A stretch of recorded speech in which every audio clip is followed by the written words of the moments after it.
Hey everybody, it's it is me, Mama the Angel, and we are live at Angel Meadows Conversation with Friends.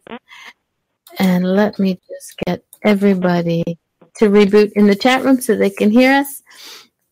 My guest this evening is none other than John Cassidy. Now, John Cassidy, amongst other things, he is a medium. He's a paranormal investigator.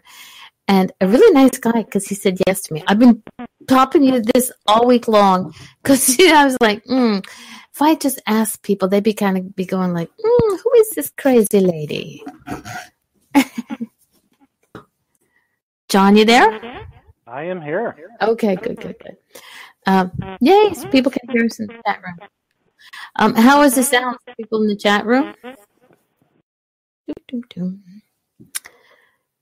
Getting an answer.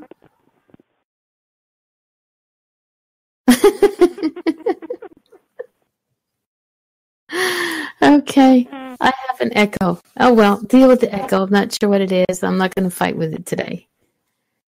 No, it's not. Okay, I don't know why I have an echo. Because if I mute that, I shall learn to deal with these problems one day at a time. Okay, so, John, first off, I keep tripping over your name all week long, and the only reason why is because back in my younger days, I had this thing for David Cassidy from the Partridge Family, so I kept coming to say your name and come out with David first, and I'm going, nah. So if you see my lives and I'm tripping over your name, it's not because I don't remember who you are. It's just I keep thinking David Cassidy in that smooth voice. That happens a lot, actually. Does it? Okay. It does, yeah. Especially the older, over 40 generation. Okay, cool. Thank you. You just covered yourself. He just saved his bacon, people. And I always say, he's a cousin. He's not myself, but that's okay. You can mess up the name once in a while. Well, I kept repeating it, so I think I got it down to science. Oh God, I have to hopefully. If I call you David at some point, you'll just like, Darlene, behave. Yep, and sadly, we just lost him not too long ago. I know. Yeah, that's too bad. Eric, he did not call me older. He said over 40, so that covers him. I was careful on how I worded that. Yeah, because I always end up becoming good friends with the wives, and the wives usually smack the husbands for me. So be nice. So I'll have Jackie smack you. Yeah. I'm 50, so I can say that. Yeah, but I'm still older than you. Okay, for all my friends that are listening and all the friends in the chat room, can you just tell everybody a little bit about yourself? Sure. Well, born and raised in northern Michigan, Petoskey, of course, and beautiful area. Love it here. Born in '68, so 50 years old now. And I didn't really get into the paranormal until about the age of 30. It was about 1999. And I started having all of these weird visions, and when I was chatting with a friend on chat, which back then was really slow, I started getting all of these images and stuff, and of an older lady, and I started telling her about them, and her reply was, okay, now you're freaking me out.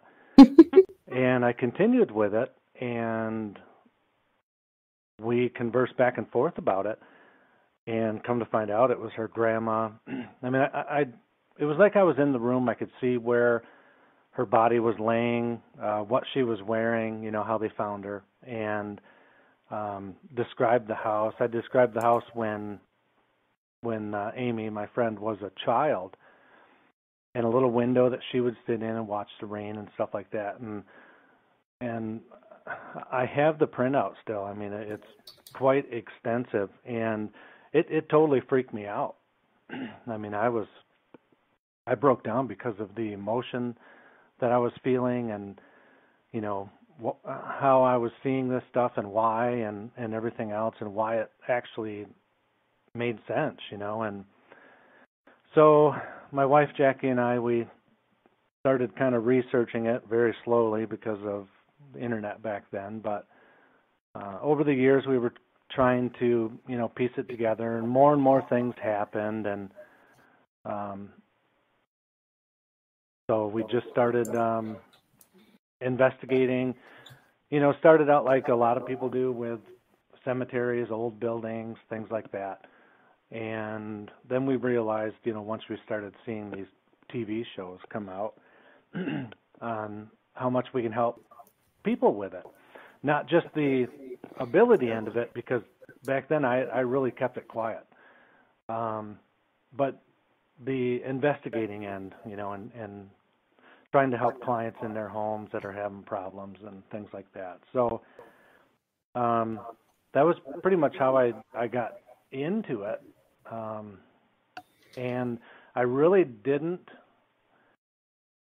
I'll say, come out of the paranormal medium closet until 2013, when we did our first event here in town.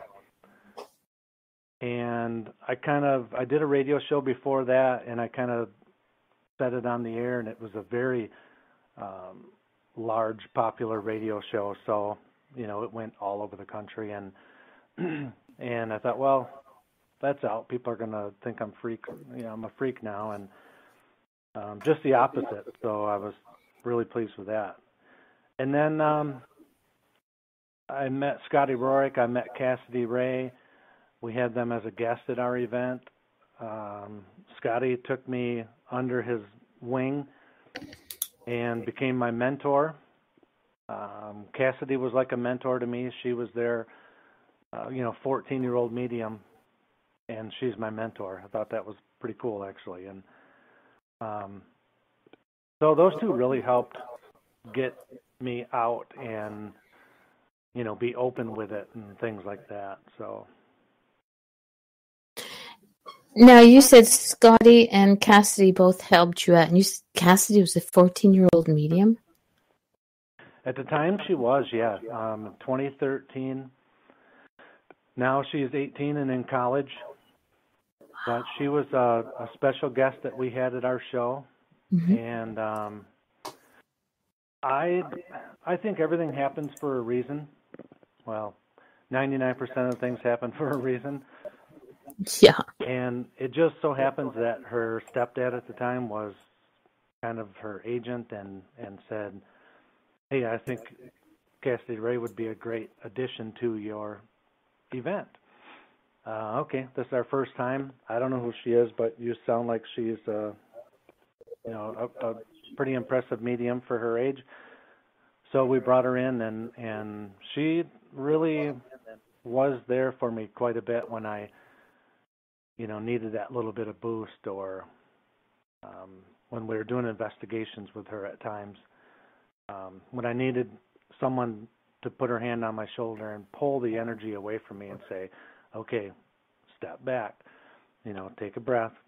So between her and Scotty Rorick, they were huge on actually getting me out and being open about it.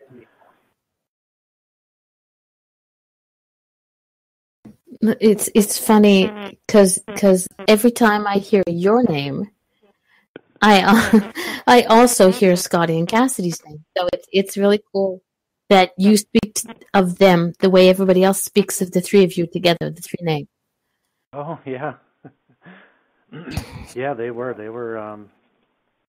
huge. I mean, I sat down with Scotty, and I won't go into details, but I ended up reading him, and we're in the room both in tears, and he said, I'm taking you under my wing. I'm gonna be your mentor. I'm gonna be here for you, and I've since gotten to the point where I don't need to call him as often, but I know that if I needed to, I could. And, he'd be there to help me still. Well, I put in the chat room one of your posters that you have coming up. I believe it's next weekend. Bumps in the Night, the Little Traverse Bay Parrot Fest, October 12th and 13th. Yes. Okay. You are a co-founder of Bumps in the Night and Little Traverse Bay Parrot Fest. Tell me a little bit about both of them, but start with the Bumps in the Night. I've heard a lot. I've heard that name quite a bit. So tell me about it. Well, going back to when I did that first, I look at it now and realize it was a reading, but when Jackie and I started researching and trying to figure this whole thing out, is when we kind of started investigating, and when a friend of ours joined, we brought her on as a group member. We thought, well, we should probably have a name, and back then, I'll be the first to admit, we weren't as serious as we are now, because we did a lot of cemeteries, and I think it really did start out as being fun, and I'm glad that we were able to see what it's all about and actually take it serious. But I said, hey, we need a group name, and I truthfully don't even know who came up with the name, but thought, we investigate things that go bump in the night, so Bumps in the Night sounds pretty cool. So we called ourselves Bumps in the Night Paranormal Research Group, and we've kind of shortened it a little bit and dropped the group, but a lot of times we just go by Bumps in the Night, but people are kind of familiar with the name. So that's how that all started, and we're a half dozen members deep right now. We kind of like it small because then we don't have any drama and stuff like that, and most of them are good friends, and not that there's always drama, but sometimes I think there's drama in everything to a certain extent, and unfortunately, there's a lot of that stuff going around right now. What? Yeah. Okay, we'll get back to the drama side of it, but now I take notes as we speak. Otherwise, I'm like a cat. If I see something shiny, I'll zip off. I understand that. Mm-hmm. So, Little Traverse Bay Parafest. Mm-hmm. Now that's the name of your website, which I forgot to put into the chat room. I've been at this for a while as a host, but I'm still just me. So if anybody gets, like she's not professional, I'm not a professional. I'm just me. So, okay. So, Little Traverse Bay Parafest. It's your website, but it's also more.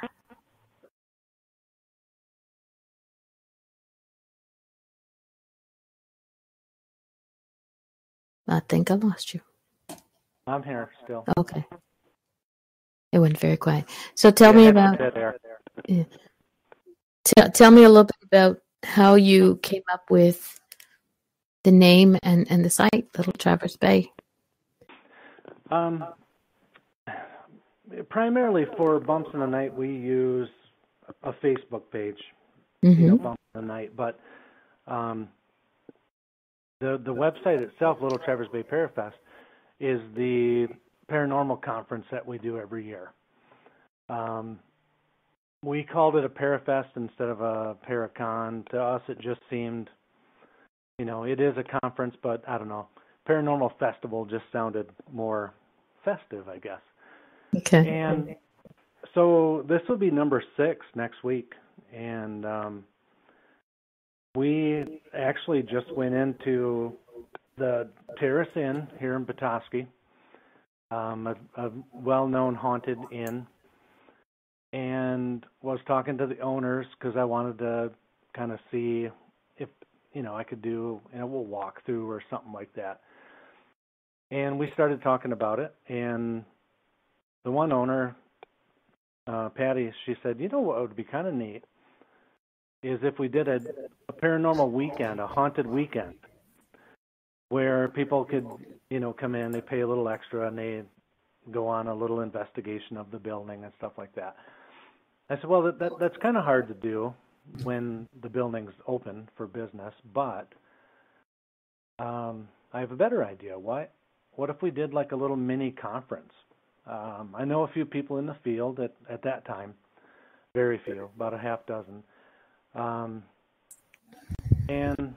I said, well, maybe we can get them together and, put a little conference together. So came home, talked to my wife about it. We made some calls, and all of a sudden we had, half dozen people lined up who wanted to come up to it. And I wasn't really familiar with any events going on in this area at that time. There was, and I'm glad we're aware of it now, but at that time I wasn't.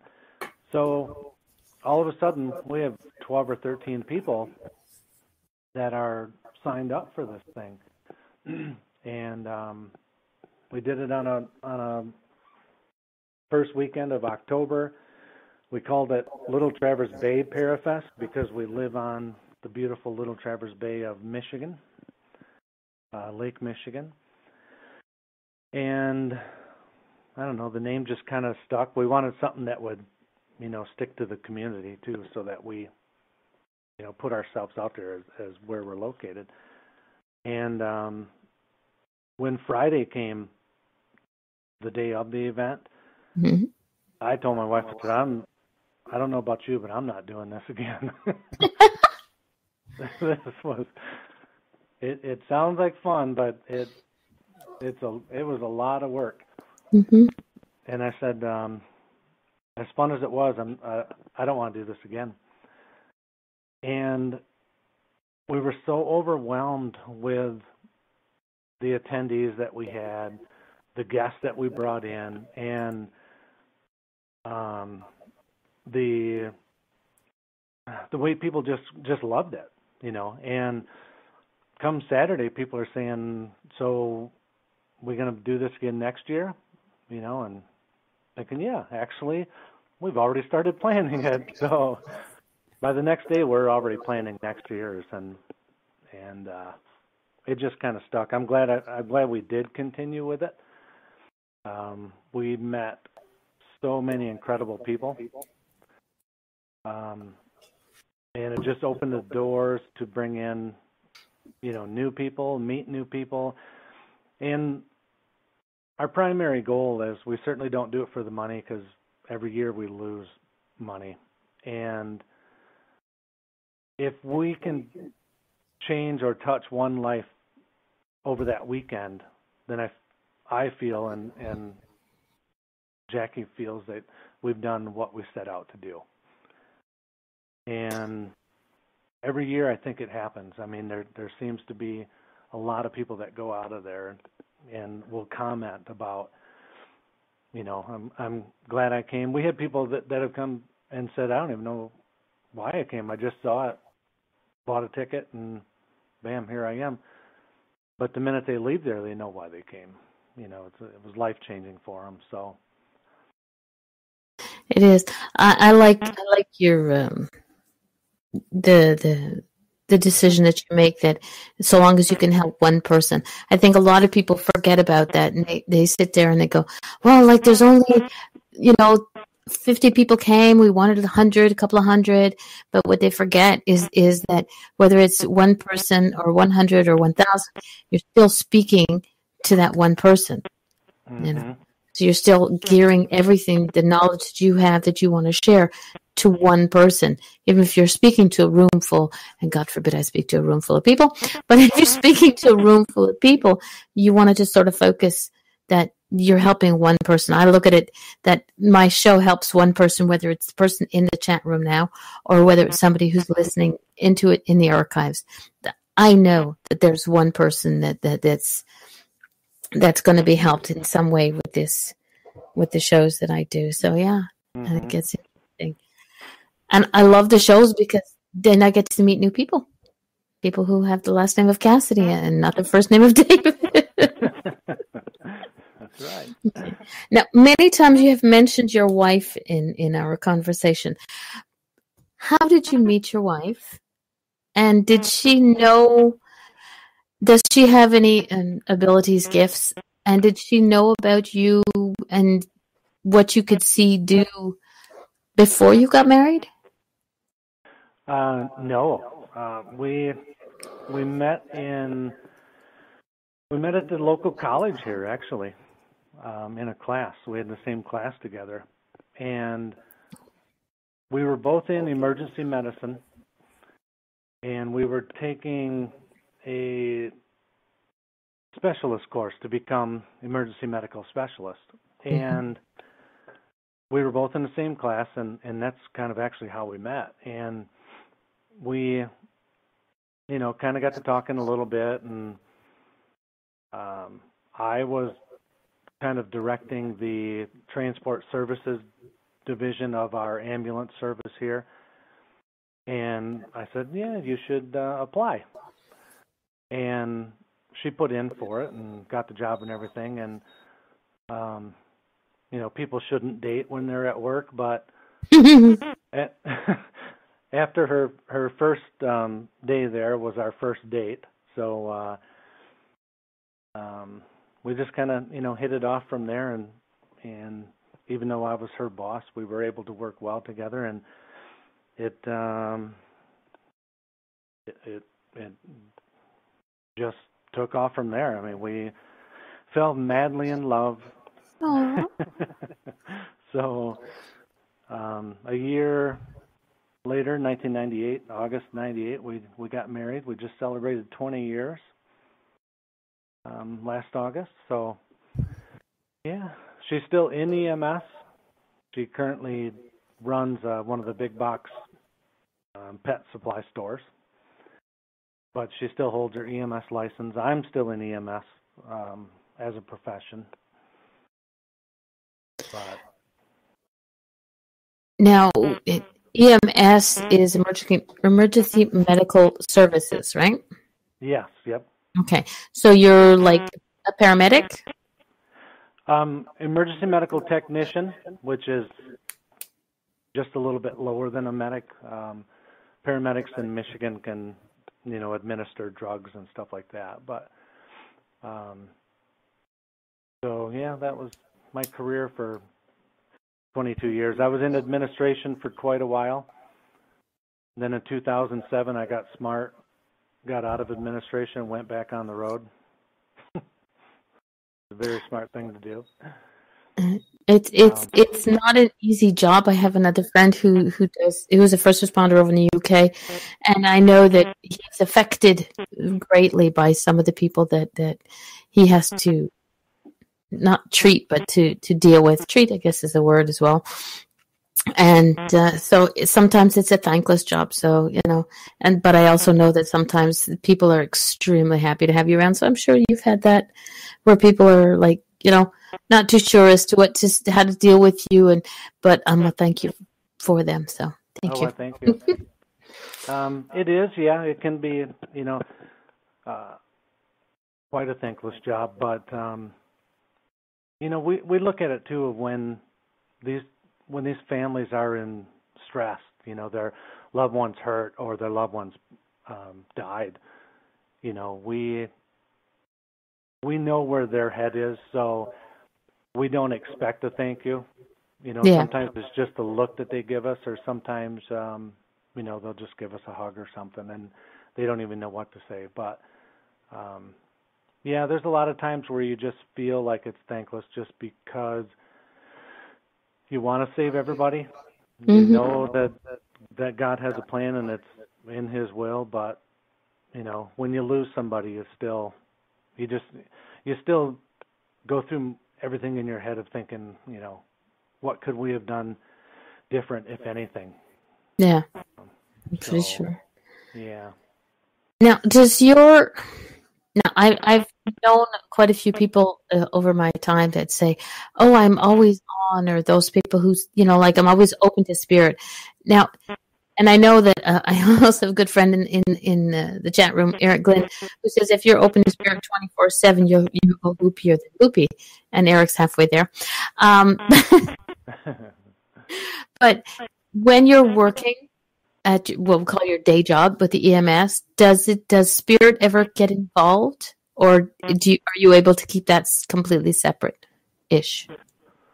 For the most part, I can. I think I just out of habit just push it away now. And I think that the spirit knows what's going on, and I think that when we're there, I think they realize, okay, I'm there as an emergency medical technician. It would not be right of me to, pull people aside and, try to make contact and relay messages and things like that. And I think for the most part, the spirit realizes that, Sometimes we've gone into a house and I've seen the person there, and standing with their family. And, I pretty much know that they're gone and they're crossed over Mm-hmm. But a lot of times we still have to work. If it looks workable, we still have to work it, CPR and all that. And then there's been times that I have walked in and had one of the spirits talking to me. So that freaked me out. that was kind of weird. But we're doing CPR on this guy. And you know how it works. They don't all of a sudden on the floor open their eyes and move their mouth, but I hear him say, "You realize this isn't going to work, right?" And so in my mind I'm replying and saying, "Yeah, but we have to make the effort, for the family." And there really does come a time when in your heart and medically that, okay, this person is gone. But there might be a drug that just happens to turn him or her around. Mm-hmm. So we do everything we can. We administer those meds. And then if that doesn't work, med control, allows us to call it and stuff like that. So I said, we're here. We're going to do what we can for your family, and let them know that we are making this attempt. But in my heart, I do know that you're gone. And he told me he was okay with it. He was just waiting. He knew it was coming, and he said that the thing that I hate about it though is my grandson found me, Mm-hmm. and I'm like, yeah, I could see that. And he told me what he was doing. He was working out. He walked over. Not going to give any names, so it's Mm-hmm. not giving out anything that people are going to recognize. And he just collapsed on the couch face first. And his grandma said to the grandson, "Go down and get Grandpa, and wake him up for dinner, or bring him up, have him come up for dinner." He was working out. He goes down there and comes back up, says, "He's not waking up for me." "What do you mean he's not waking up?" "He's sleeping on the couch." So they go down there, and she can't pull him to the floor, so she calls 911. First responder ends up coming to the house first and pulling him to the floor and starting CPR. But so, he kind of told me this whole story. One of the officers comes down after talking to the wife and asked us our questions that they normally ask, and anything suspicious, blah, blah, blah. Everything looked normal, and he said, "Yeah, it's terrible." He goes, "The 5-year-old grandson found him," and proceeded to tell me the same story that this guy just told. The gentleman just told you. Mm-hmm. But immediately after he told me that story, he literally just says, "Well, I got to go," and was gone. And it was so bizarre. It's one of the runs that sticks out in my head more than any of them. That would sound like something that would stick in your head, because it's just you think about the 5-year-old, but you also think about, that this guy just sort of blurted, kind of sort of told you everything that happened, and said, "Okay, ciao, see you later." So, Yeah. like, I think okay, I got the places to go. to make it known. Yeah. Mm-hmm. So it was very interesting. Now, you do investigations with not only just your team, but I believe you do with other teams as well. Yeah, we work with other teams in the area, in the state, sometimes in other states. A friend of mine has a team over in Wisconsin, and he's brought me in on cases over there. I've worked remotely with the Winnipeg Paranormal Group. Some dear friends of ours have that, and I've worked with them remotely over the phone before. As in Winnipeg, Canada? Yeah, yep. Cool. And so that was very interesting, to do the remote thing like that. So yeah, we try to work with groups around here, and if they're in areas that we don't cover because of Parafest and going to other people's events, we've met so many groups, and we didn't really realize, one, how many groups there really was, but how many groups out there were like us, who it's not a competition, it's not a business, it's not who can get, the most cases. It's what can we do to help that client, and we'll often make phone calls to other groups and say, hey, this isn't our area, it's really far for us to travel, is this something that you want to take on,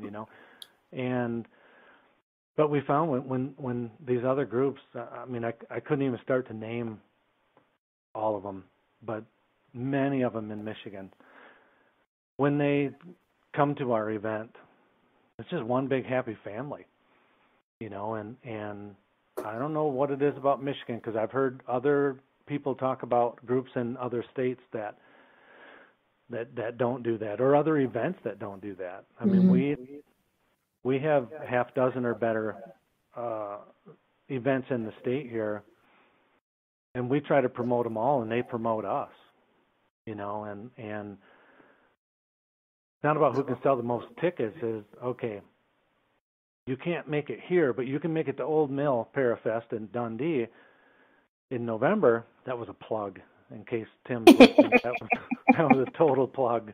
Dang, if I'd thought about it, I would have had the poster. And that they might be affected. They might touch a life. They might be touched. They might. They're going to meet people there that are going to help them in the long run, or they're going to help somebody. And this year we're giving out passes to 4 of the other major events in our state, and Toledo. Toledo is like our state. I consider Toledo, Ohio, our state, because they're just over the border. They touch us. They're fine. But Midwest Paracon and Parafest in Toledo, we're giving tickets out for that. We've been there. We go there every year, and they're just great events, and everybody should work together, whether it's an event or a group. That's what we're in it for. Yeah, I happen to agree. Have you noticed, since you've been, especially for the past couple of weeks, I've noticed this, that since you've started, that is there more teams working together than there are, as we said, working the drama? I think so. From the groups that we see, I think so. There's two people that we haven't even met yet. We're going to meet them next weekend when they come to our event. They have Cherry Capital Paranormal down in Traverse City, which isn't far from us. And when he reached out to us, Daniel reached out to us and about the event, and when I got back to him on it, we just started talking back and forth, like we've known each other for a long time. And we find that personally with all of the area groups and the groups that we deal with throughout the state. And I think that we see it more because we do see these people at these events, but yeah, we've had groups call us before and or email and say, hey, this isn't our area. Is this? We noticed that you're up in that area. Or is that something that you'd be willing to take on? And I don't know about other states because I'm really not familiar with a lot of the groups from other states. One or two here and there. Mm-hmm. But something about Michigan groups, it's like one big happy paranormal family. Well, I do call them family too. Yeah, I think there should be a yellow pages of paranormal groups. Yeah. Because for me, I'm one of those people, like I always say, it's my unicorns fart butterflies and rainbows. And I'm not saying, I somehow regret saying this because I said it to Jay. Yes, there is a smell that comes along with the fart, but there's always there's always the butterflies and rainbows. I think that the groups should work together. I think this community of paranormal investigators, paranormal teams, and the mediums and the psychics and the light workers and everybody in general. I'm swinging my hands. You can actually see what I'm saying. We should work together because working against each other doesn't do service to your clients, to the world in general. If there's enough stuff, and I'm spelling that differently than I'm saying it, going on in this world these days, that if we need to get together, we need to combine our abilities and our work to make this place as much better as possible. Such a lovely language. Totally agree. But then, like I said, a lot of people sit there and go, that's not possible. There's too many egos involved. The egos are one thing. Everybody's allowed to have the way I look at it, everybody's allowed to have an ego. Just don't live by the egotistic lifestyle. I know what I'm doing. I'm good at, Angel Meadows. I'm good at this show that I do, but there are other people who are just as good and better, and and it's for me, it's just sharing what we need to get out there. And I think that the drama that I've been watching on Facebook lately is really scary because there's good people out there and they want to help, and for some reason or another somebody doesn't like you, doesn't like, I don't like John because his name should have been David Cassidy. I don't but it irks me, to say the least. Very frustrated with that. So yeah, no, I totally agree with you. No reason that we should be competing against each other. No, because yes, we work for our, like, I know the paranormal investigations is a little bit different than mediums and like, it's a little bit different. That it doesn't pay your bills, but it does help for those people who charge. But it's also about, there's young teams coming up nowadays, and they may not do it right, but because they've got no one around to show them, wherever they are. So if you have a team like your team, for example, says, okay, they call you up and say, hey, we have an investigation, but we're not sure how to do it because we're new at this. Could you give us, some help? And I'm sure that you guys would sit there and go, yeah, okay, that's not a problem, because that's your style. Mm-hmm. You're willing to help in any which way that you can. It's like I've never been on an investigation. I have I am learning to have a lot of friends in the investigation field, and I keep telling them that I'm likely going to be the one that stands and screams at the drop of a hat. Though normally I'm not a nervous type person. Like people try and scare me at work, my regular day job, and it just like I'm like, yeah, what? It doesn't, but I think it would be different if I went on an investigation. So I'm learning from a lot of friends, and I'm making a lot of new acquaintances. Unfortunately, my favorite is Tim, and that's only because Marie is such a cutie. Tim Miley, and I think that we need to put aside the I'm better than you type of attitude and just get shit together and get help and shit. Very much so. But I just got on my soapbox. I'm sorry. Let me just get down off of it. Oh no, I totally agree with you. You do work with the teams, but do you also do individual readings? Like if somebody calls you and says, I would like a mediumship reading, set an appointment with you. Not as much as I should, probably. And I don't know, maybe there is that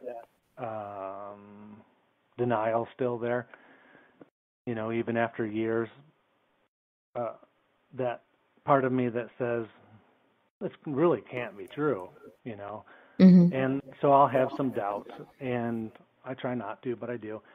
And I think that as with anybody else, I have my days where there's just too much on my mind to focus, and things just don't come through like they would, on any other day. So I don't really set myself up. Sometimes people will get a hold of me on chat or Facebook or something, and things will start to come out, and then we'll talk and stuff. But I was doing a radio show for a while. I did give that up for the summer. Kind of actually maybe hoping to get back into it. And we would take calls. And like sometimes it works, sometimes it doesn't. So at events, I don't set up a table, and I don't, do readings and stuff like that. It just kind of happens to be someone comes up to me and we're talking, and then all of a sudden I'm pulling them away and asking them questions, and it just becomes kind of a cold read. But or sometimes I'll say something, my wife will look at me and she just turns around and walks away because she knows what that means. I'm getting something and I'm about to give a reading. So, Have you ever had something come through while you're talking with somebody and they kind of go, no, not, they don't want to hear it? No, not that I can think of right off the top of my head. Okay. There was you're in the chat room. There's a person that I just logged into the chat finally. There's a person that I'll just say I know, who is very religious, doesn't believe in being able to communicate, and there's things in his Bible that says that that's not right, and he never would say anything about it, and get mad about it or anything else. But he's a younger guy in his younger 20s, and there was one day that his sister was coming through, and I just kind of broke the ice and said, I know that you don't really believe in this stuff, but and I was telling him some things about his sister, and even right down to, why is she showing me a box of Kraft macaroni and cheese? Well, she died at 13. Okay. And that was one of the things that she just loved love Mac to and eat. cheese. And literally afterwards, he said, thank you for that. I don't know what to think, and he was honest about it. But he said, because my beliefs are that shouldn't happen. But what you told me is impossible for anyone to guess. It just wasn't stuff that, even if I researched his family, that I would find online. So he was kind of floored, and he didn't reject it, but he was, whenever I see him, he still gives me that look. Oh yeah, I know that look. Yeah, but it didn't change his attitude towards me, and one day he may just come up and say, "Hey, let's talk a little more about that." Yeah. But I think it really opened his eyes of, is his sister coming through and saying all that? Because it's certainly stuff he's never talked about, had no reason to talk about, and just, I don't know, half dozen different things. But he never really gave me that, he didn't shrug me off or anything and say, I don't want to hear it. Yeah. I've had a gentleman in my life, when he found out he's a minister, and he said, his comment was, well, how do you know that your angels are not demons? And he proceeded to quote one of the verses of the Bible. And I said, it's what I believe. I said, and you believe what you believe. I can't make you see it from my angle, and no more than I can see it from, your angle. So we're going to agree to disagree and not discuss this anymore, because he's a client, he's a customer where I work. I work at a gas station convenience store. And he said, you think you can do that? I said, I know I can. So now every day he'll come in, not every day, but when he comes in, there's also a donut shop connected in my building. He'll go upstairs and he'll have a meeting with somebody. And the first time he did that, he was, is there a problem, Darlene? I went, psh, are you eating all those donuts all by yourself? So I just sort of didn't go to where he thought it was going to go. And he was fine with it. I know that he's very careful. He doesn't follow me on Facebook, but his wife does. So I'm okay. It's like, I have nothing to worry about. I was like, when I first started, like you, I kind of thought people were going to think I was a little bit, loopier than I am. And so I didn't. So that's how I created Mama D, and I love because I always say I came out of my closet and you used it too, but you came out a year after me. You were still in the closet when I was out here screaming and yelling at people. But it's nice when people see sort of like, it's like, I don't believe before, but you've given me something to think about. When you give them something to think about, like they're like kind of like, no, I can't believe that. But then all of a sudden, you see not the light bulb go on, but the flicker of a light over their head, and I just sort of let it go, and they'll either get it or they won't, and I think that's great when you turn, like I said, when you turn the light on, when you allow them to see that flicker of light, that like a neon light when it starts to come on. It's not all full force at first. I don't push it on people, so I don't bring it up to every single person that I see. But if they're open to it and they bring it up or they ask questions, then I'll certainly, talk to them about it. But I don't like to bring it up around people, and I don't wear a shirt that says I see dead people, to get conversation going. But somebody will tell somebody, and they'll come up, hey, what is this about? And then we'll have a good conversation about it. That made me think too. There's one of my wife's very dear friends, one of her best friends, does what she can to avoid being in the same room as I am. Okay. Not because she doesn't believe or thinks that I'm a freak or something. She just does not want to hear from her mother. So Ooh. she'll hide because she's, kind of afraid of that. But even her and I have had good conversations, and, I told her some things that only her and her mother would know, and so I don't think she's as nervous now, but yeah, I think she thinks that every time I'm in the room, I'm her mom's standing next to me, and we're gonna bombard her with different stuff, and so it is kind of funny how that does work. Yeah. Well, that was I have this lovely habit of doing Facebook Live sometimes, and that was one of my conversations that people are not always on, and I had no way to use any other word for it. As like, a friend of mine and I, we go to have a cup of tea or a cup of coffee, or in the restaurant, and she's a medium, and I told her one time, I said, okay, we're gonna go have coffee. Tell Spirit to stay home. There's no reading going on. It's just you, me, two girls sitting down having a coffee in a public place.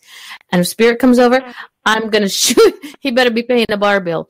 But it's funny how, like you said, the woman used to stay away from you because she thought that you would, pop over and go, hey, by the way, but we're not always on. People are not always on. We do, you do need to, have a moment of, okay, it's just me. It's just John. It's just John and Jackie, and we're going out for, a cup of coffee. And Spirit, thank you, but do not walk into my bubble, please. I'm not ready for it. I want to, have a chill out and relax time.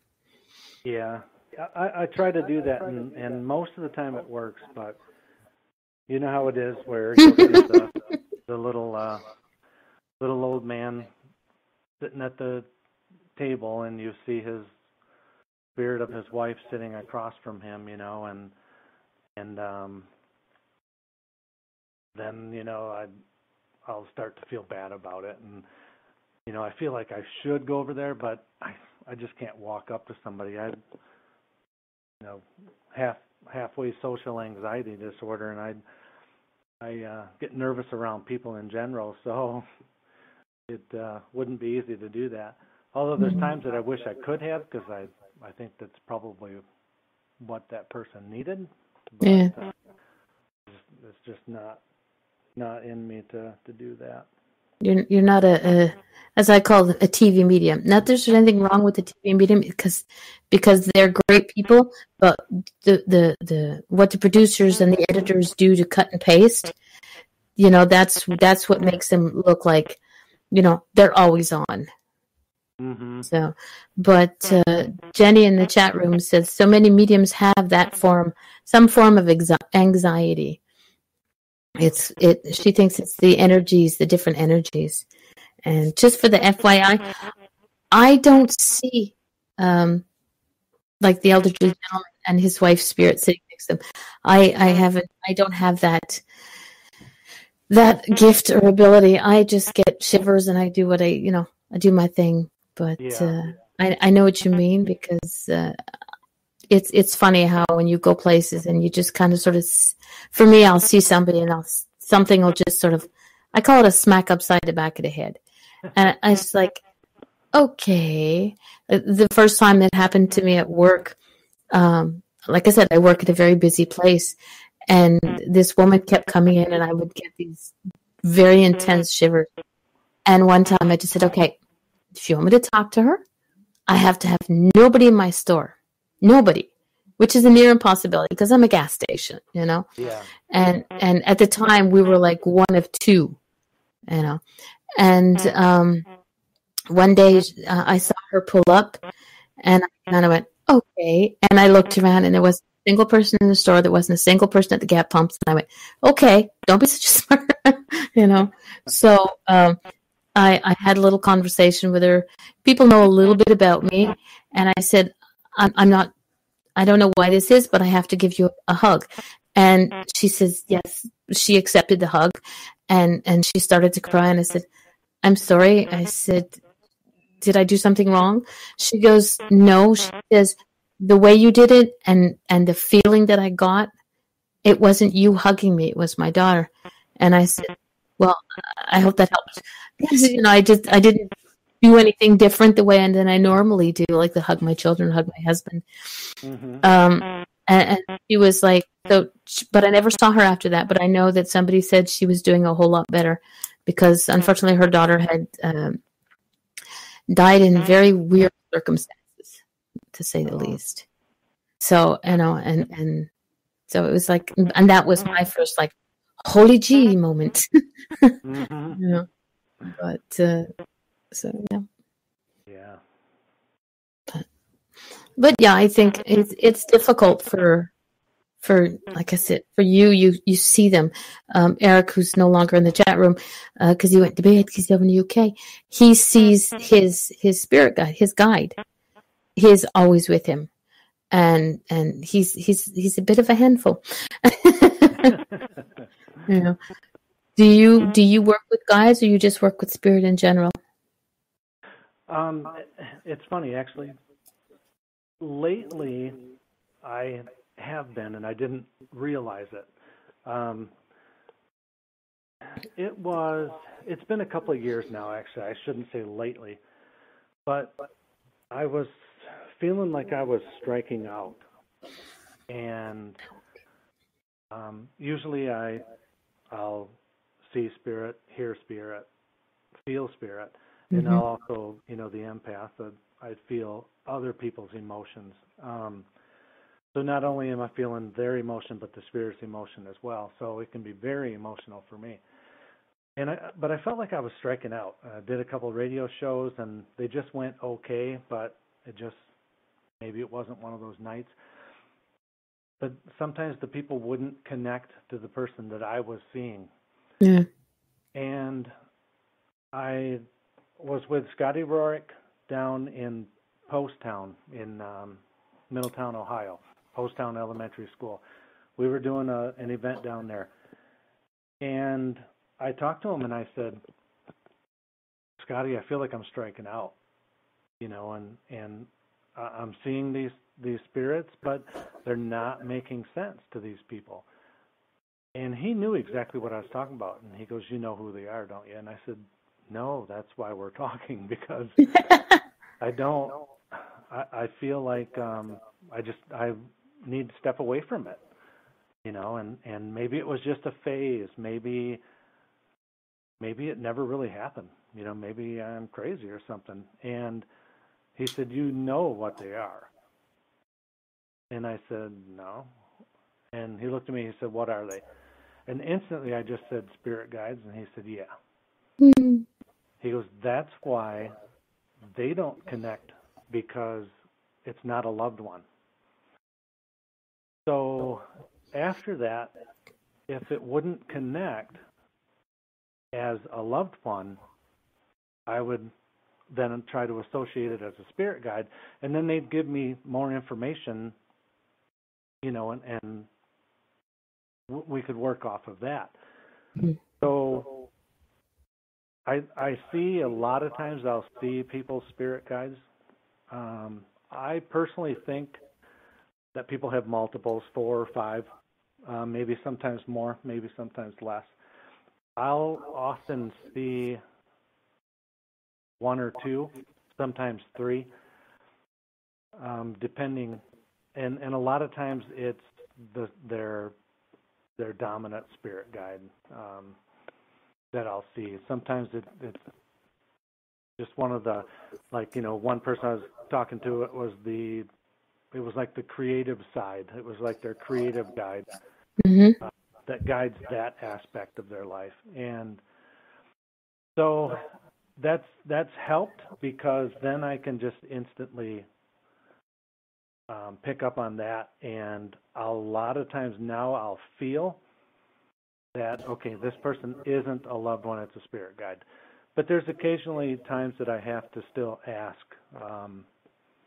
this younger male, blah, blah, blah. Is this something that would make sense? And if it doesn't, as a loved one right away, then I lean towards the spirit guide side. But so that's helped. I didn't feel like I was striking out so much anymore. Well, okay. It just you're gonna have to tell both, especially Scotty and Cassidy, that I'm gonna be connecting with them because I have a feeling I need to have them on my show as well. I think so.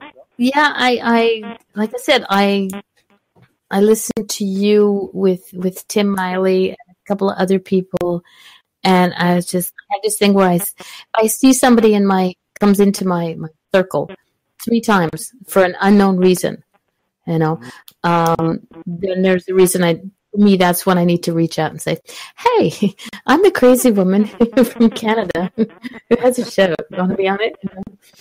Because there's no rhyme or reason as to why I do things, at least not to anybody else. It's my thing. I can relate to that. Yeah, Jenny says, I'm going to invite their spirit guides too. Oh, heck yeah. Nobody's not allowed on my show. Well, except Teddy. He's a special case. Tim Miley is one of the greatest guys anyone will ever meet. I know. And I am so incredibly happy that, just touching on Tim real quick, our very first event, this agent called me up and said, hey, I have this guy. He's going to be on a TV show coming up. He hasn't been on one yet, but his name is Tim Miley. And I, read the information that she sent to me, and I said, oh, that sounds good. And I knew that he did an event in his hometown over there, or near his hometown. So before ours, I called him up a couple times, and I said, hey, I need your advice. And it was like we've known each other forever. We just connected so well. So when he came to the event, it was like I already knew him. We're really good friends. 2 days later, when he is leaving, we're hugging and crying like a couple of babies, because, one of my best buddies is, I don't know when I'm going to see him again. And it was just a bond that will be everlasting. But the things that he does for people, the things that he does for animals. Yeah. We're doing another Potographs for Pooches coming up here in March. It's a big one. Yeah, we're going to do a big one down in Dundee, down at Old Mill. And I'm super excited to be part of that. And I do believe I saw your face on his poster. Yeah, yep. I'm going to be lecturing down there, so that'll be fun. Maybe do a reading or two, but I love helping him out all that I can. He credits Jackie and I quite often when he talks about Potographs, which I appreciate, because we were able to do the very first Potographs here in our hometown when people in his hometown wouldn't accept it. Yeah. And it was really an incredible weekend. Didn't raise a ton of money, but Northern Michigan Animal Rescue Network, who Tim was raising money for, 100% of what they do goes to the animals. I mean, there's no administrative costs and things like that. And they were just happy to, in tears happy to, to get that little bit of money even. And ever since then, I thought I want to be part of this whenever I can. So super excited. I will definitely share that. I always do with Tim's events, share his poster. But just a quick one. There's Dustin Perry, Scott Tepperman, Tim Woolworth, Adam. I'm not going to even try his last name because I'll crucify it. John, handsome guy, my guest, Cassidy, Tim Miley, and the adorable Murray Dead Center. March 9th at the Old Mill Museum. So if you're in Dundee, Michigan, get your butts over there. Buy a ticket. Right. Yeah, we'll be promoting it big time. Oh yeah. Well, that's one thing I do, and Tim knows it. Is that I'm kind of like a shareaholic. I have to share everything. I want to make sure that everybody's stuff gets out there. Every event, anything that you have, make sure you send it to me because, like, I'm not that big of a deal, but in my own mind I am. So I'll share it wherever I can. Yeah. And that includes on my what is that? In my Instagram, I share everything everywhere. Like I said, I think these events need to get done. I love Tim, and I love what he does. I love the way he works, and he's a big old softy. Thank you, John. See, there you go. I love the way he works, and he's a big old softy. But shh, don't tell him I said that. Because Tim was actually the last guest I had when I had cameras. And he was like, I don't do cameras, Darlene. I was like, you gotta do cameras. But then I went to radio, so, but he was like, do I have my head on? No, he's a big old softy. Have you've been doing paranormal investigations since around about 2013 when you came out of your closet. Can you remember your very first official investigation that you did? Actually, we've been doing it for about 18 years now. Because in 99, when I had that first encounter, that first reading, once we started researching it to try to figure it out, we started doing some investigations. So it was around 2000. I don't recall, and actually I came out of the medium closet in 2013 of when I actually started talking to people about it, and other than the ones that I've read before, but people that didn't know, but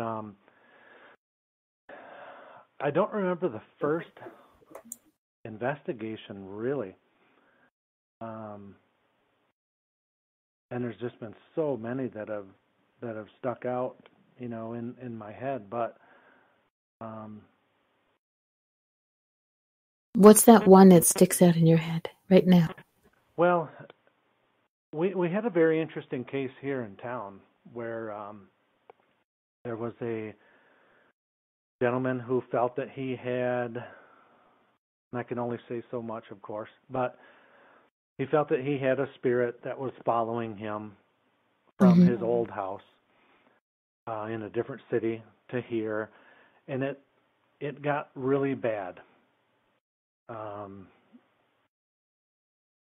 Really bad, where he, would have this thing hovering over top of him. It would be calling him. He's of, and again, it's details. He's of another nationality, and it would make derogatory remarks about his country and his homeland and stuff like that, and would be assaulting to his wife, right to the point where she felt that it was almost, non-physically sexually assaulting. So we came in, we did some things, we were picking up a heavy EMF readings. We did find that outside of the house was a power box which supplied power to this entire apartment building, very large building. And we're thinking that a lot of that EMF might be, wreaking havoc on it. We didn't do cleansings at the time, so we called a dear friend of mine, Deb DeRoos, who I've done many shows with, and she was my co-host for years on a couple different radio shows. And her now husband, RJ, we called them in. They came in. They did some cleansing.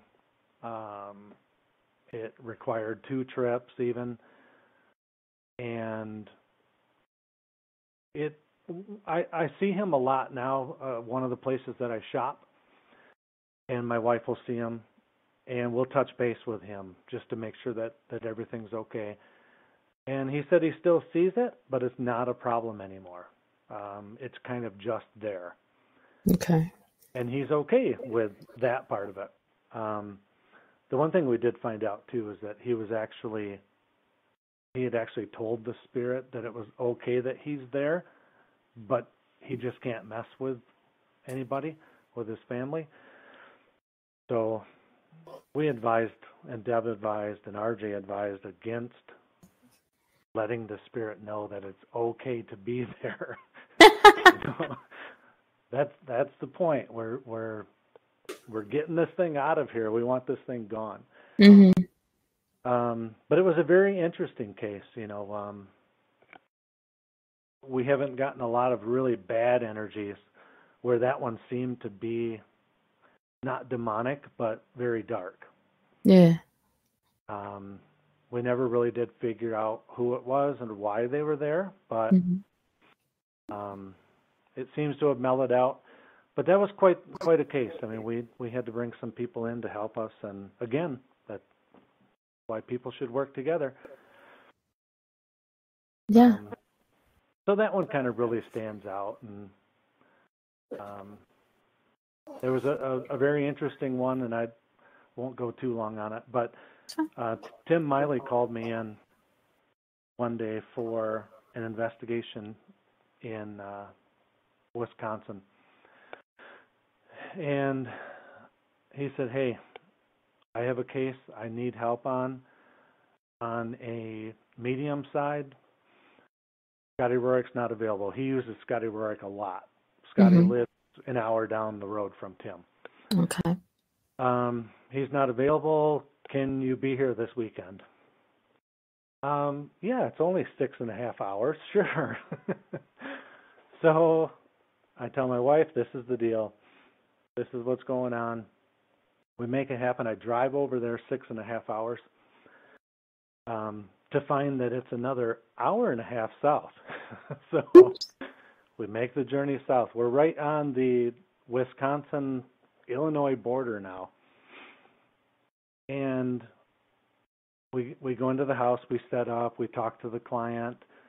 He's had phone interviews with her before, so he was somewhat familiar. And I was picking up on these energies that were there. But long story short, without giving out too many details on a case, I was feeling like it was not necessarily the spirits that were the problem. So we talked to the client. Tim sat down and talked with the client, and as he's watching the live feed videos of us in one of the rooms, he starts talking to her. Well, come to find out, the spirits were basically feeding off of the energy of the family because the son was being abused by the real father. Okay. And so this, what we thought was going to be a paranormal investigation, we hardly found any spirits there. But what we did find was anytime they would be there was when the dad was there. So they came along with the dad. Yeah. So we were picking up on this, and we were able to conclude that something isn't right here. And in the long run, she was able to, I don't remember what the outcome with him exactly, whether he was arrested or whatnot, but he has no contact with the kid anymore. So, sometimes you go in to do a case for paranormal, and it ends up being something different. Yeah. And so that was a very interesting case because it ended up being not paranormal.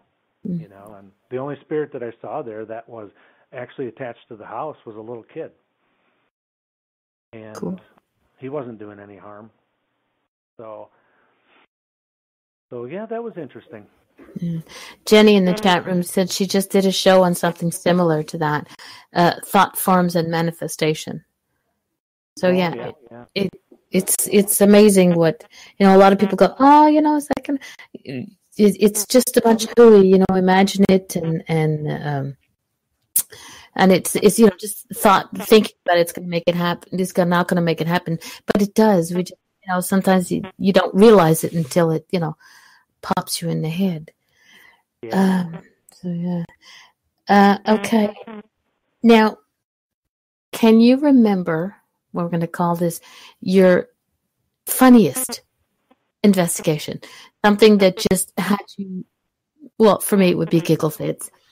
Something that just sort of came out of left field, but it wasn't anything negative, or it was just funny. Because I hear a lot of investigations are very serious and very intense, but I know Spirit out there, Spirit has a good sense of humor. Aside from, you know, if you were a butthead when you were here, you're going to be a butthead over there. If you're funny over here, you're going to be funny over there. And I've heard a lot of different people say, you know, like, I'm not going to go into one, but the young man who was here, he was rather obnoxious, but in a funny sense. And now that he's working through Spirit, working as Spirit through people here, he's doing it the same way. So, have you ever had? This is where I slow the show down and say no. That's okay. I cannot think of anything really right off the top of my head of anything like that happened. Yay, 2 points. I stumped the guest. But if it does, I'm going to interrupt the next question with it. So that's fine.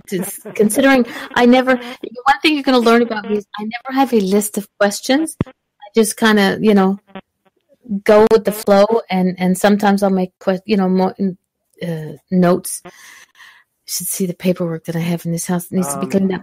But my wife just popped in the office here and reminded me of one.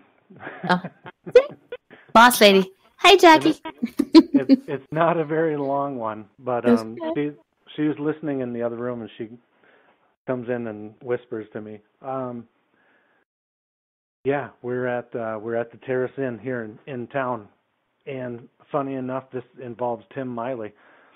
But we're doing an investigation, a public investigation. Mm-hmm.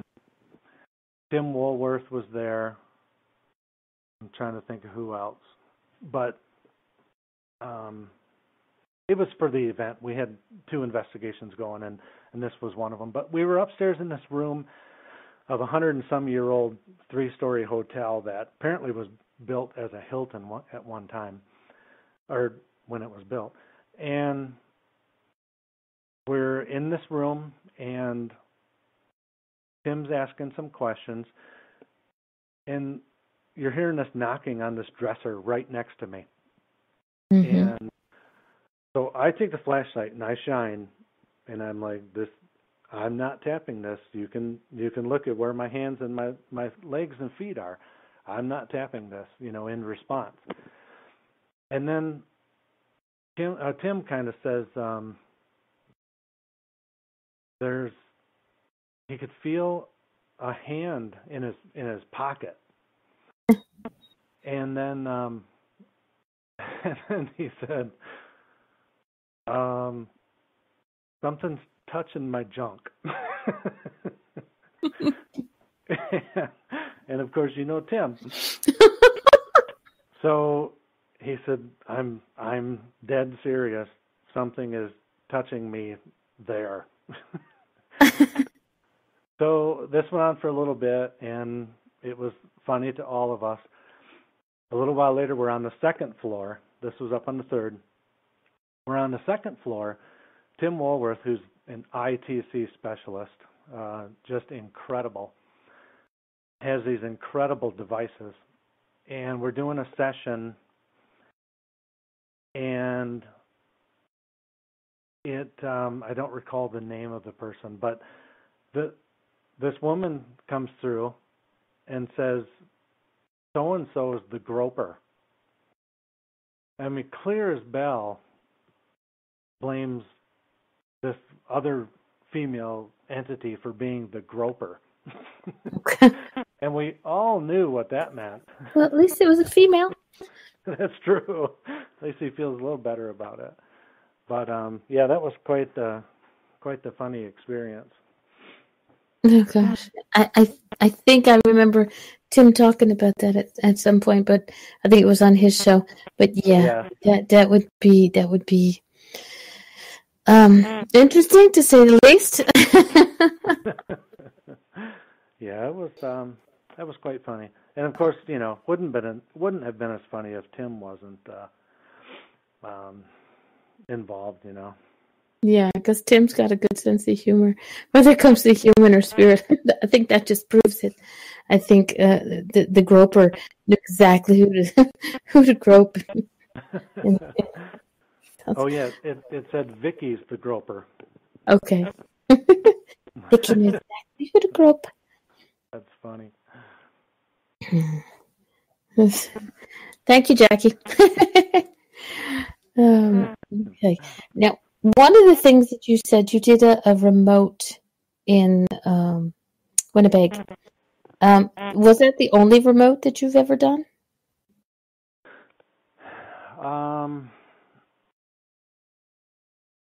For the most part, other than, once in a while sending a message to Tim or something and saying, hey, you have an investigation coming up.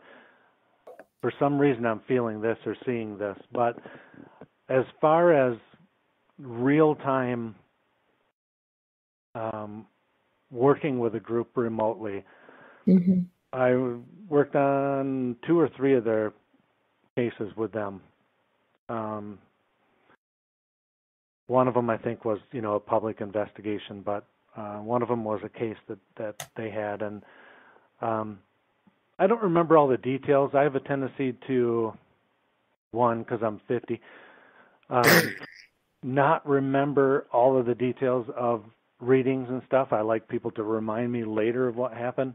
Mm-hmm. And I think a lot of it is because it's not my thoughts.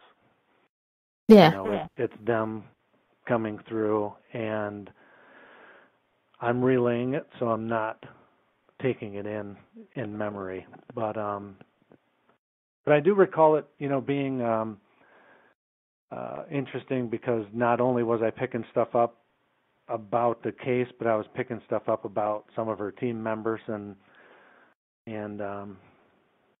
some personal things that were going on. So it was nice, because basically this person needs to remove themselves from this investigation for the night, because their energy of the house and the energy of things that are going on with them are just clashing, and it's not good. So yeah, it was great. I like working with them when I can, and I'd certainly help others, on investigations if I can. And there's been times that they'll message me when they're going on a case, and just recently, actually, like 2 weeks ago, if anything comes up, let us know. No, didn't pick up anything. So you were kind of over in Canada without crossing the border. Yeah. Have you ever had somebody, and I don't know why I'm asking this, call you up and not for a mediumship reading per se? Because I know you say you don't do it all the time, but you want. It's sort of like, okay, I call you up and go, hey, John, something's going on here, and I'm not sure what it is, and it's not, because it's not the person who wants a mediumship reading, but they have something that for some reason they chose you to call, and I'm not sure exactly why I'm asking this question, but okay. Either called or if I've run into somebody. There's times that I'll read them as a person instead of loved ones. Okay. or we're at an event or something like that, and I start talking to them, and they think that they're going to hear from loved ones, and I'm actually kind of telling them about themselves. So things that I'm picking up about them, and maybe some of the things that they could do to help that. And it's almost like a paranormal counselor or something, Yeah. Okay. But it's interesting because I'll be able to actually pick up on their feelings, and a lot of times I feel what they're feeling. I can't read their mind and, okay, you're thinking of the color red right now. And they say, well, no, it's kind of an off maroon, but you're close. But I can feel their energies, their the things that are going on with them, sometimes their pains. Sometimes I'll do that to my wife, where all of a sudden I'll come up and I'll all of a sudden put my hand somewhere and say, "Ooh, what's going on here?" And are you feeling pain here? And I don't know if I could do that to other people, because it's just something you don't do. It's one thing putting your wife on your hands on your wife, but it's somebody yeah. Yeah, lay down on your stomach. Let me feel your back. And your wife's standing there going, "What are you doing?" It's like, no, I don't think so. Let me feel your backside with my foot. Oh yeah. So, yeah, that's happened before, where I read them more on a personal level than a medium level. Or sometimes if I'm even talking to someone, chatting with someone on Facebook Messenger, what's going on with you? I really feel like this is happening, or this is the way that I'm feeling. And I always say I'm feeling, because temporarily I do feel that, So if I were you, this is what I would feel. So Jenny in the chat room says, "You can't grope strangers. You're not spirit." Your name is Vicky. But Vicky can. And she will. And we'll be back there this weekend, so maybe Vicky will show herself again. Is Tim going to be there? Unfortunately, no. This is the very first, and my wife and I both felt terrible. We have so many people that want to come to the event as speakers, which is great. We love it. Obviously, that's a good thing. People are hearing good things, and we had so many people lined up. I talked to Tim, and everybody knows Tim's story mostly. Oh, yeah. And I said, we have a table, but we don't have any speaking room left. We pretty much took in too many people. Mm-hmm. And it's hard for him to do an event without speaking, because that's when the people that don't know him really crowd his table, So it worked out where he said, well, let me take a break from it this year. I told him later, everything happens for a reason. If he did our event, he wouldn't have been able to do Potographs down in Houghton Lake, which is a couple hours south of us. Mm-hmm. And it was by far the biggest money-making event. Yeah, I know. I watched it. I was pushing it. I think. And he came home with a new baby. And he came home with a new baby, yep. So if he came to our event, none of that would have happened. Yeah. So as bad as we feel about it, of not having him here, because it really isn't the same without Tim, there's a reason for it. And now we know what that reason was. So, because he can only do so many events a year with vacation time. So unfortunately, we can't clone Tim, even though we would like to. We'd like to send someone to work, and he can tour all summer. Exactly. We'd have to give him 3. Send someone to work, someone to do his events, and keep someone with Murray. Yeah, that's true. With Murray and Molly. Mm-hmm. Mm-hmm. Like I said, I'm not sure why I asked that question. Hold on. Thanks, Gemini. Have a good night, sweetie. But when I get a shiver, there's a reason I have to do something, and so I got shivered to ask this one. So, done. The shivers have stopped. Mm-hmm. All right. See, I even lost because of that. I lost. Okay.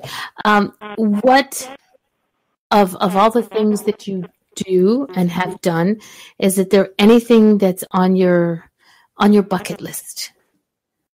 Oh. Paranormal related? Well, yeah. No, actually anything. What is it that John Cassidy, that his wife will allow him to do, other than jump out of an airplane or a helicopter with a bungee cord? That will never happen. I love helicopters, but I'll sit by the door. I'll sit by the door with it open for a while. This guy won't be leaving it no matter what's attached to him. So unless his feet hit the ground right away. That's right. So that's not on the list. Well, non-paranormal related, which you could almost relate it, is Ireland. We're definitely planning to go to Ireland 2020. So that's a big bucket list. Paranormal related. Why Ireland? Because that's where my family's from, actually. And the Cassidy name is a very unique name because they were actually, the Cassidy family actually was able to trace it back, and there's a website, of all the clan throughout the world, and that there's 5 different spellings of Cassidy's. They all originated from the same family. So they've pretty much determined that if you're a Cassidy by blood, you are basically related. So we refer to ourselves as relatives, not other Cassidys. So every 3 years they have the Cassidy clan family reunion, and it's in Ireland. We've been wanting to get over there. Plus, I just want to see the country. I mean, both of our families are from there, and my great-great-great-grandfather came over with some of the kids, which were adult children at the time also, in 1883, and settled in northern Michigan here in 1886. So we were able to, trace back our family a long ways, and some of the, famous relatives and things like that. And it's been fun doing that studying, and now we want to go to Ireland and dig up even more information on my family and hers. Oh, okay. So that'll be neat. No, because I have a friend who's going over to Ireland next week, I think it is, or the week after, because he got a past life reading a few years back, that who he was in a past life, and he did research to, like, the description that he got. He did research, and he found out exactly who the gentleman was and exactly everything about him, and there's so many things that he can connect the dots to, that he's going over to find out a little bit more about him. And one of the things he never realized was the gentleman who he was in a past life had this major mustache that kind of went down the side of his face. And he never had a mustache, like, not like this. He had the little caterpillar on the top lip type of thing as a kid. But he always stroked his face that way, And I was like, when he showed me the picture of the guy, I said, that kind of figures. He said, why? I said, because you stroke your face like that mustache would be, where it would be whenever you talk about him. So he's going over there him and his wife are going over, like, believe it's this week or next.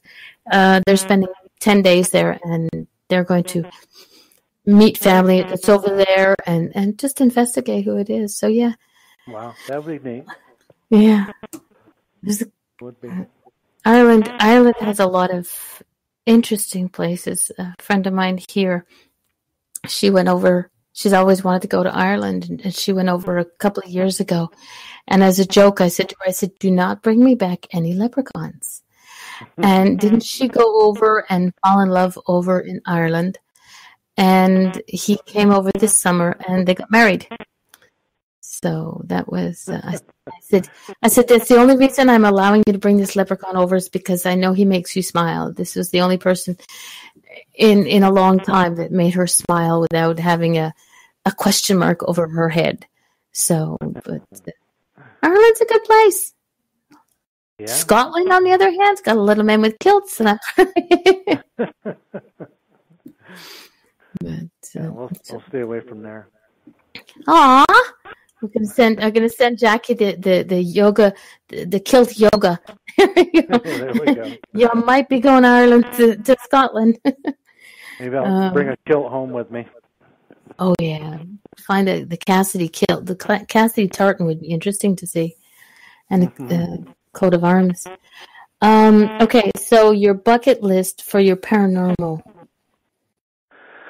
Oh, is there a specific place you want to?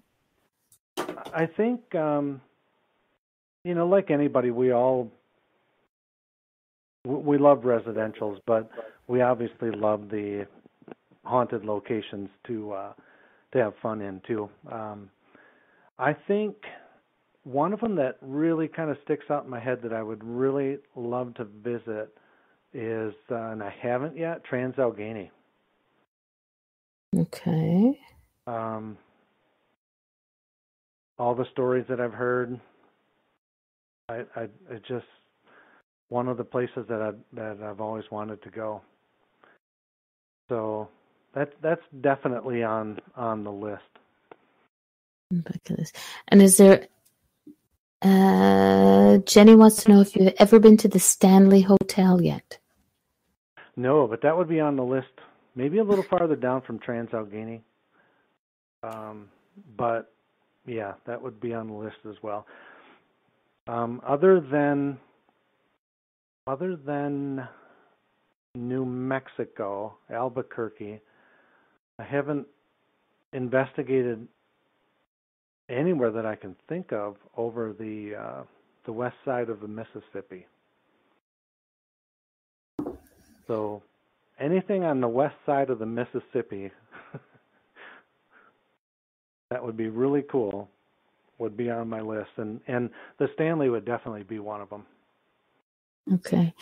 Carrie in the chat room says you would have fun at Trans-Allegheny. She's heard a lot of stories.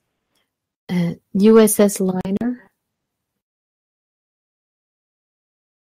With a question mark. Is there a ship that involved with that? With Allegheny? Yeah. Not that I know of. Okay. I'm sure Carrie will pop in there. Why she put in USS Liner? With a question. California. Yeah. Probably the Queen Mary. Ooh. I think that's what she's referring to. If it is the Queen Mary is, that's someplace I'd really like to go to. I'd probably put it on my top 10 list. Okay. But I would definitely go there. And Waverly in Kentucky, I've never been there yet either. For a lot of people have that one on their bucket list. Yeah. Been close. We went to Bobby Mackey's, got as far as the parking lot. And the energy that I felt from the parking lot at that point, I really just felt like I didn't want to go anywhere closer to the place. So okay. So we loaded up, went back up to Post Town, again, north of Cincinnati. But yeah, been to the parking lot. But Waverly, I would love to go to Waverly sometime. And is there anybody on your wish list that you would like to work with? Because you've worked with so many. Now, it has to be somebody you haven't worked with, because you've worked with so many people. Find somebody you haven't worked with that you really want to.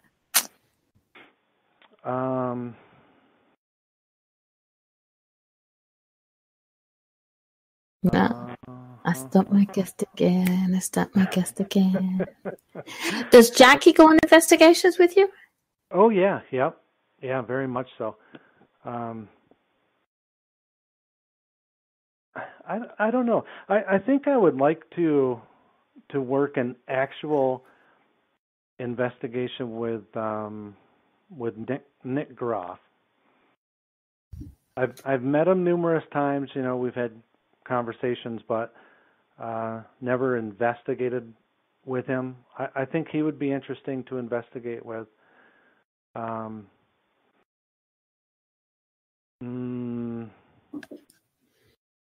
And maybe one of his former partners, Aaron. I've been down that road with Zach and have no interest in that. And I know that he's high on many people's lists, but I think Nick would be great. But you know, like you said, I've investigated with so many, and I'm not bragging. I've just been fortunate enough to have investigated with so many that it's tough to actually come up with one. You know, John Zaffis is great to investigate with, and Katrina Weidman. I have not investigated with her, although Saturday she will be here investigating, or Friday night, so I'll be able to work with her. But just so many of them that have been great to work with, that I've been able to learn so much from. Dustin Perry, he's phenomenal to work with. You'll be working with him at he's on Ghost Hunters International. He'll be at the Poneglyph for Pooches at the Old Mill. Dustin Perry. Yep. He's going to be here Friday also. So he'll be here. We'll work together again. He's been here a few times. He loves coming back, which is very cool. So he will be here again. Okay, so at your Parafest, Little Traverse Bay Parafest Volume number 6, Katrina, Dustin, Joe Chin, Daniel, I'm reading off the poster in the chat room, Tim Woolworth, Exie, yeah. Suzanne Smith, Brian, I cannot read that. I should have learned it. Oh, there's, figured out how to do it. Danhausen? Amber Rose, yes, Brian Danhausen, Amber Rose Hammond, Rebecca Smuck, hopefully I don't shorten anybody's name, and Deb and Ray DeRossi. Yeah, Deb and RJ DeRoos, they're RJ, sorry. They're the ones that I mentioned earlier, working that case where they came up and cleansed. Phenomenal people. They do a radio show together right now, and just one of our dearest friends. We just love them to pieces. But Exie would be a great one to have on your show. She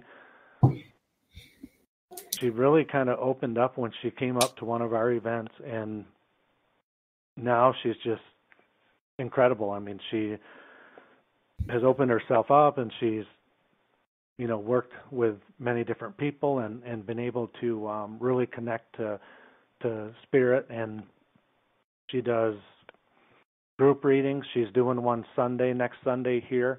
She's doing a gallery reading, and she'd be phenomenal to have on. Well, to warn her that you said I could call. I could message her. Yeah.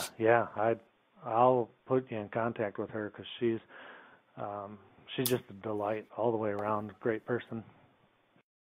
Oh, it's gonna be fun. Oops, where'd you go? Oops, I moved my chat room. All right. Well, we're almost out of time, but I am so over the moon that you agreed to come on the show, and I hope it wasn't too tiring. I'm getting down to almost figuring out how to put music on the show so that I can give my guests a break, so I'm not chit-chattering for 2 hours. But 2 hours goes pretty quickly when you're not thinking about it. And I hope that you had fun. It did. I really like doing shows that are just general conversation of, who are you and what do you like to do? Yeah, because somebody once said, I'm not a dog and pony show, and that's what they like about me. And I know, like I said, so many people are like, oh my God, you're having John Cassidy on. Is he going to do readings? Is he going to? No, I want to get to know him because I don't know. Everybody that comes on my show are not my personal closest, dearest friends. So I don't know everything about them. Even my personal and closest dear friends, I don't know everything about them either. So it's me getting to know you, and everybody else who's in the chat room and who listens in the archives gets to know who, John Cassidy is. Because like I said, your name is out there so much, and I've heard Tim use your name. I've seen you on, but I've never spoken to you. So this is what this is. That's why I call it a conversation with friends. Yeah, I do hope in the new year that if I have connections in the high places, I'm going to do maybe a longer show and just do an all-reading show. Just have a bunch of people come in and do readings, and because most people know that if I sit there and say there might be readings, usually the first show that I have a guest in, there's never any readings because it's just we chit-chat too much and have so much fun. So, but you are always very welcome. I would love to come back and chat some more and do some readings as well. Cool. Well, when you have a moment from your busy schedule, I should probably talk to Jackie. It would be better to book your schedule. She's my manager, agent, as well as my wife and best friend, because she's the boss someone's got to keep me in line. Mm-hmm. Well, see, maybe I'll have the wives on it, and we'll have a dish about the husbands. That sounds good. Jackie's already probably sitting there going, okay, we'll tell Darlene about this. Well, we're going to sign out. I want to thank everybody who came into the chat room, Donna, Raven, Rooks, Jenny, and a couple of guests, and Carrie, and everybody else who was here who had to leave because they have lives, and I just jabber on for forever. Thank you very, very much. Thank you, John, for being a doll that everybody says you are, and you actually are. Why, thank you. Thank you. I appreciate it very much. And like I said, any shows that you have coming up, any investigations, anything you want to publicize, send me the information, send me the postings, post it on, tag me in it, post. I don't care. I like to share. I like people to get their information and their good work out there. So everybody, I thank you all for tuning in, and we will see you next weekend. And I can't remember, such a good host that I am, who my guest is for next week. Even though Mary Barrett, there we go. Mary will be my guest on next week's show. So everybody have a lovely rest of the evening. I'm gonna go stuff my face on a nice rib stew. Night, John. I will. Thanks very much, everybody. Have a good night. Thank you. Bye.